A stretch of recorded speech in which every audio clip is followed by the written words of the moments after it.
que eu leio a história de Cristo, eu fico a pensar com muita emoção do privilégio que muitos tiveram de ver o seu rosto, sentir sua mão. Eu também teria a mesma alegria de vê-lo bem perto, bem junto a mim. Ver o seu rosto suave e meigo, como eu seria tão feliz assim. Queria saber como era o seu rosto, embora eu sinta que era muito lindo, inspirava fé e também confiança e dava a tudo um gozo infindo. Ao ver as gravuras dos quadros pintados daqueles que dizem ser o meu Senhor,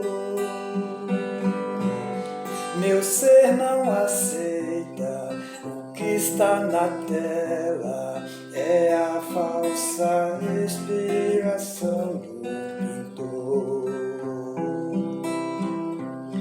Não creio num Cristo vencido, cheio de amargura, semblante de dor. Eu creio no Cristo de rosto alegre, eu creio no Cristo que é vencedor.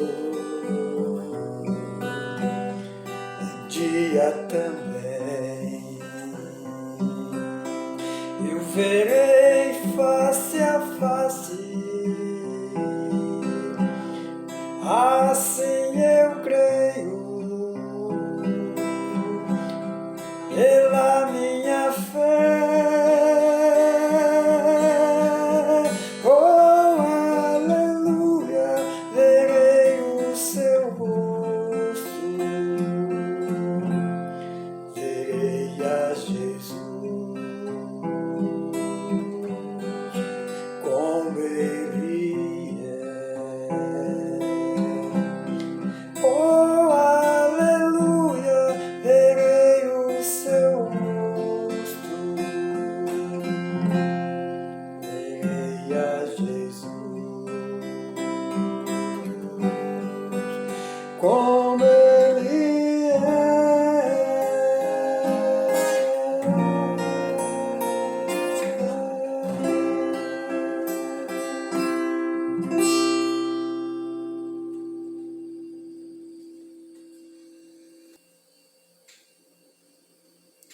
Olá, queridos, que a graça e a paz de Cristo seja com todos. Sou o pastor João, pela graça e misericórdia de Deus. Pastorei aqui a Igreja Batista na cidade de Independência, no sertão do Ceará. E quero nesse momento compartilhar um pouco da palavra de Deus com você, que assim como eu acredita em Deus, acredita na sua palavra. Independente do que outros pensam, nós estamos aqui para fazer menção da opinião alheia, mas estamos aqui para compartilhar aquilo que a palavra de Deus tem a nos ensinar. E como eu creio você também, quando nós estamos lendo a palavra, a Bíblia, que é a palavra de Deus, nós estamos ouvindo Deus falar conosco. E se você acredita em Deus e o tem como seu Senhor, você é de convir que, para que você viva uma vida corretamente aos olhos dele, você precisa da orientação que vem da sua palavra. E você não vai esperar que Deus desça do céu e venha falar com você pessoalmente, como eu falo agora. mas através das Escrituras, através da Bíblia Sagrada, Deus fala conosco, fala comigo, fala com você, e ao momento em que Ele fala, Ele nos instrui, Ele nos orienta a viver uma vida correta aos seus olhos, uma vida de justiça, uma vida de verdade, uma vida de honestidade, uma vida de santidade, uma vida de dignidade de alguém que se diz ser filho de Deus. Então, se você se considera filho de Deus, acompanhe comigo a leitura desse versículo no Salmo 119, versículo 105, que diz assim: Lâmpada para os meus pés é a tua palavra e luz para o meu caminho. Somente esse versículo por enquanto. Lâmpada para os meus pés e luz para o meu caminho é a tua palavra, a palavra de Deus. Lâmpada, por quê? Porque para que alguém saiba onde pisa, ele precisa enxergar. Você não consegue andar na escuridão. E se você tentar andar na escuridão, você corre um sério risco de pisar em um buraco ou em uma armadilha e cair, se machucar. E aí o prejuízo pode ser muito grande. As consequências podem ser graves demais. Por isso precisamos de luz para ver onde pisamos, para ver por onde caminhamos. Você acha que Deus teria o trabalho de nos fazer sua imagem e semelhança, conforme está lá em Gênesis, capítulo 1, versículo 26 a 28, ou 18, se não estiver enganado, estou confundindo aqui com um texto que fala sobre família. Gênesis, capítulo 1. Eu vou abrir lá, porque sempre gosto de comprovar as palavras dentro das Escrituras. E às vezes a gente acaba se perdendo em algumas citações diretas, sem olhar o texto. E disse aqui, exatamente no versículo 26, e disse Deus, façamos o homem a nossa imagem conforme a nossa semelhança. Gênesis 1, versículo 26.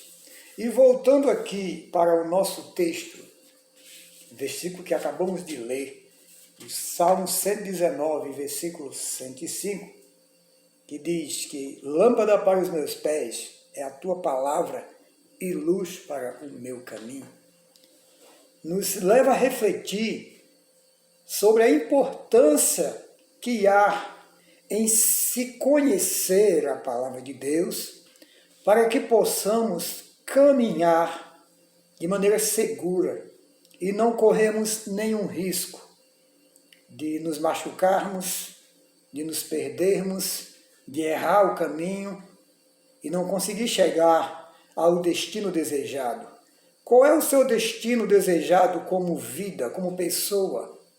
Muita gente vive a expectativa de alcançar grandes triunfos na vida, riqueza e tudo mais, fortuna e coisa do tipo.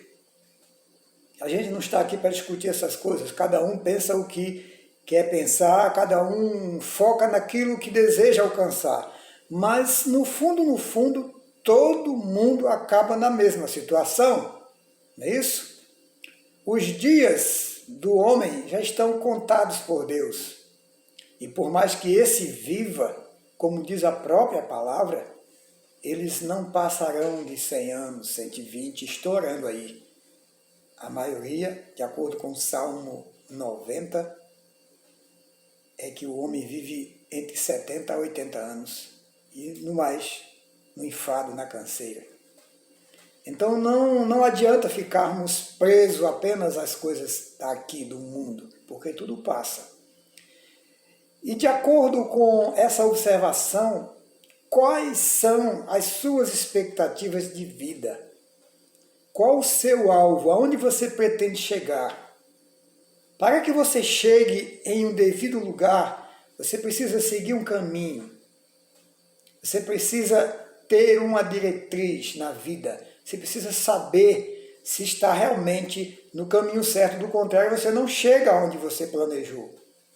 E se assim como eu, a sua expectativa de vida, falando agora no sentido da vida espiritual, se o seu objetivo é chegar à presença de Deus, é ficar a eternidade na presença de Deus, saiba que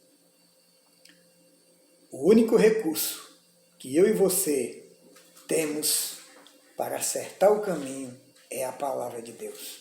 Fora ela, meu amigo, meu amado amigo, irmão, irmãs, fora ela não existe outra sequer oportunidade, outro meio, não existe outro recurso. Não existe religião no mundo que possa conduzir você a Deus se não for baseado nas Escrituras, se não for baseado na palavra. Por isso, o salmista descreve muito bem: lâmpada para os meus pés é a tua palavra e luz para o meu caminho.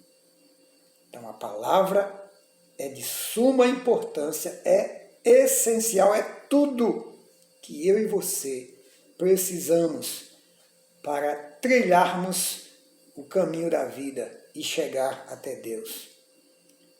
Ao mesmo tempo que ela ilumina os nossos pés, para que saibamos onde pisamos, ela nos dá luz, quer dizer, entendimento, para sabermos por onde estamos, o que estamos fazendo.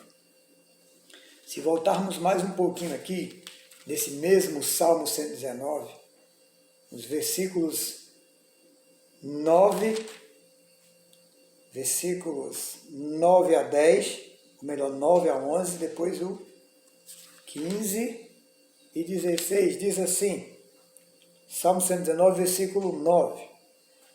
Com que purificará o jovem o seu caminho, observando conforme a tua palavra? Perceba, a palavra é quem nos conduz, é quem nos orienta.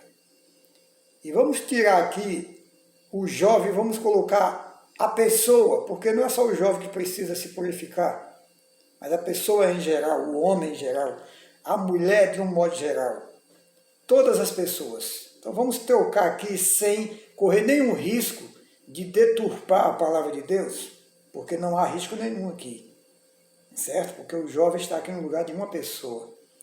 Como purificará a pessoa o seu caminho? Observando conforme a tua palavra. Com todo o meu coração te busquei, não me deixes desviar dos teus mandamentos. Não me deixe desviar dos teus mandamentos. É uma súplica do salmista a Deus, para que não os deixe abandonar o próprio Senhor. E o 11 ele diz, escondi a tua palavra no meu coração, para eu não pecar contra ti. Então a palavra, ela nos mantém no caminho certo, ela nos mantém com o espírito puro diante de Deus, mesmo sendo nós falhos pecadores.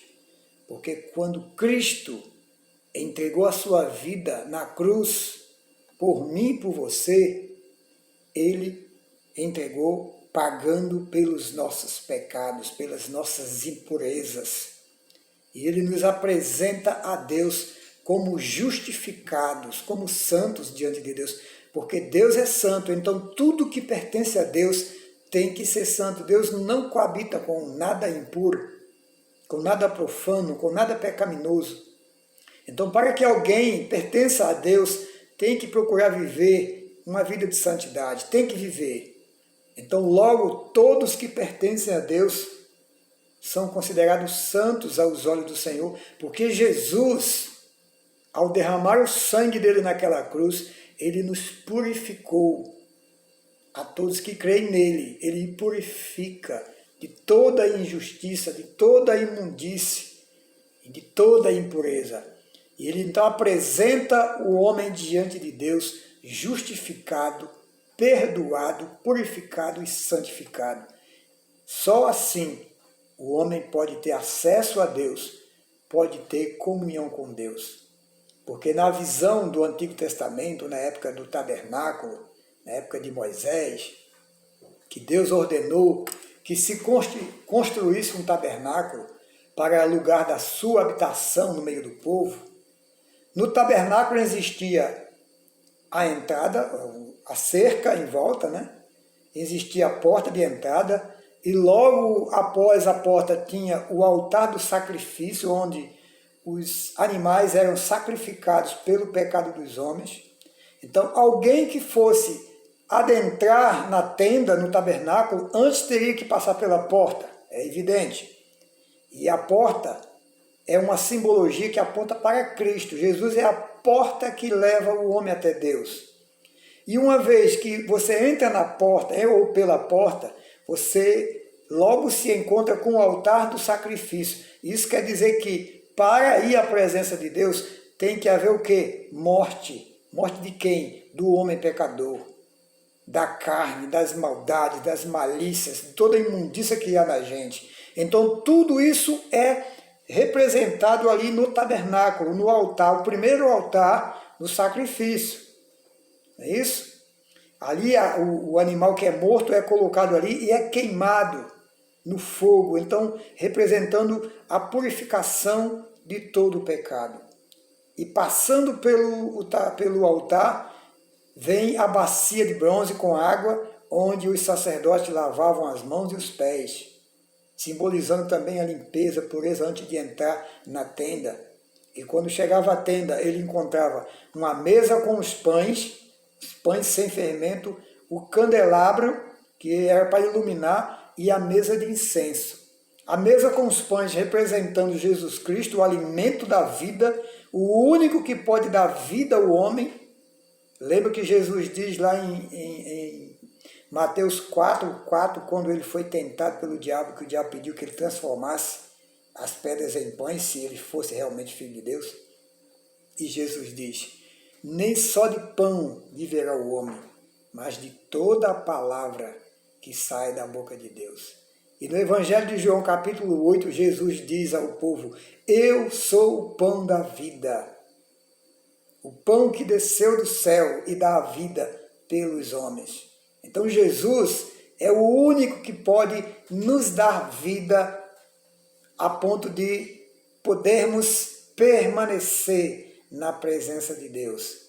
Então aquela mesa dos pães lá do tabernáculo representa Jesus, o alimento que dá vida. Sem alimento as pessoas morrem.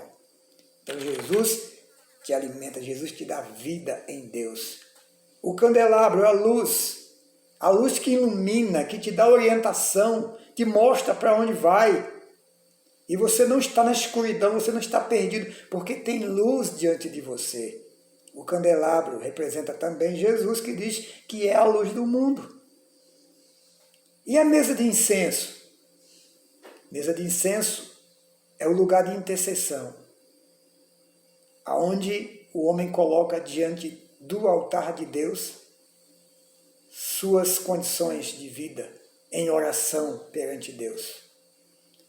E logo após o altar do incenso, tem, naquela época do tabernáculo, tinha uma cortina fechada que ninguém podia entrar, apenas o sumo sacerdote em tempo determinado, e atrás das cortinas se encontrava a Arca da Aliança, onde representava ali o lugar de habitação de Deus.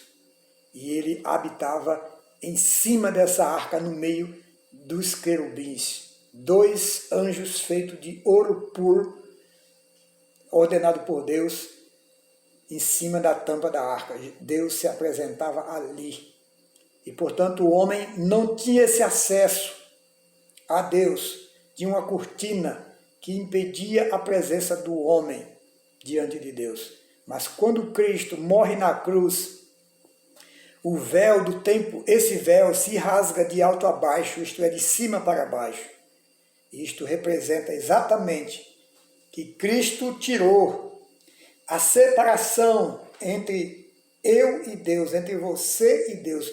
Hoje você não precisa de um intermediário para ir a Deus, para conversar com Deus, para colocar diante de Deus suas súplicas, fazer suas queixas, derramar suas lágrimas.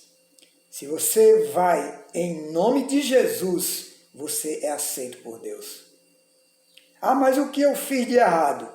Desde que você esteja arrependido, com sinceridade de coração, em Cristo, no nome de Jesus, porque Ele é o Cordeiro Santo que tira o pecado do mundo, e Ele é a luz, Ele é a purificação, Ele é o sacrifício feito pelo seu pecado. E é Ele quem te apresenta diante de Deus como santo, justificado e puro, para que você seja aceito na presença do Senhor. Por isso que não devemos, queridos, de maneira alguma, fazer pouco caso ou nenhum caso da pessoa de Cristo.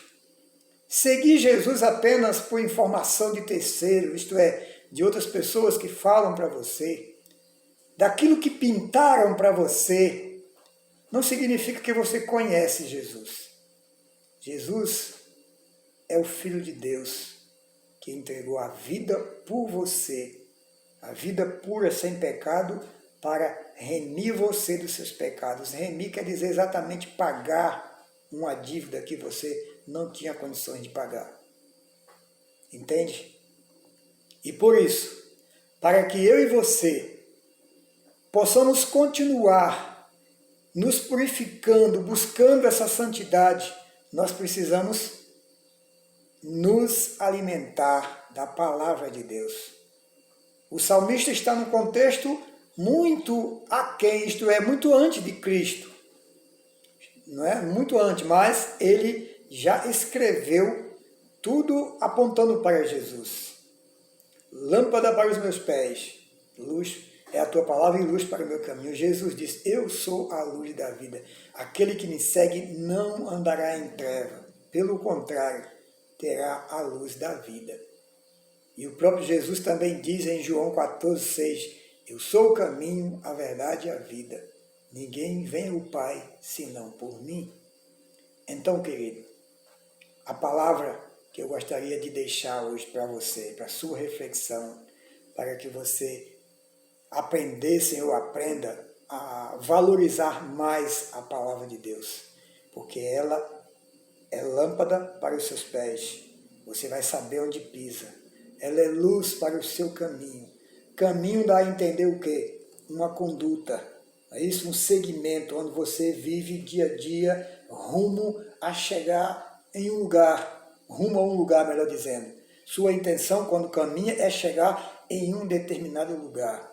Então a palavra de Deus é esta luz que dá a mim e a você a capacidade de enxergar o que está à nossa frente e compreender o que está acontecendo, para que nós não nos desviemos do caminho traçado até chegar o destino que desejamos. E o nosso destino é chegar à presença de Deus e permanecer com Ele definitivamente. Que Deus te abençoe, que o Espírito Santo trabalhe a sua vida, a sua mente e te faça entender quem é Deus e o que Ele deseja de você. Que você reconheça que não há um justo sequer, ninguém é justo diante de Deus, mas em Cristo Jesus, aqueles que se entregam verdadeiramente a Jesus são justificados diante de Deus. 1 João capítulo 1, versículo 8 e 9 diz, se dissermos que não temos pecado, somos mentirosos e não há verdade em nós. Mas se confessarmos os nossos pecados, Ele é fiel e justo para nos purificar de toda injustiça e nos perdoar de todo pecado. Então não importa o que eu e você fizemos no passado, importa que nós queremos ser e viver daqui para frente. Qual é o momento de você entregar a sua vida a Jesus e de assumir um compromisso com Ele? É daqui a 10 anos, daqui a 20, quando você estiver bem velhinho, se for o caso? Ou ficou no passado? O seu momento é agora. Porque o que ficou para trás, ficou para trás. E o amanhã não nos pertence. Mas o hoje sim. Cabe a mim e a você tomar a decisão de nos comprometermos com Cristo hoje, agora, e viver com base em sua palavra. Que Deus te abençoe, em nome de Jesus.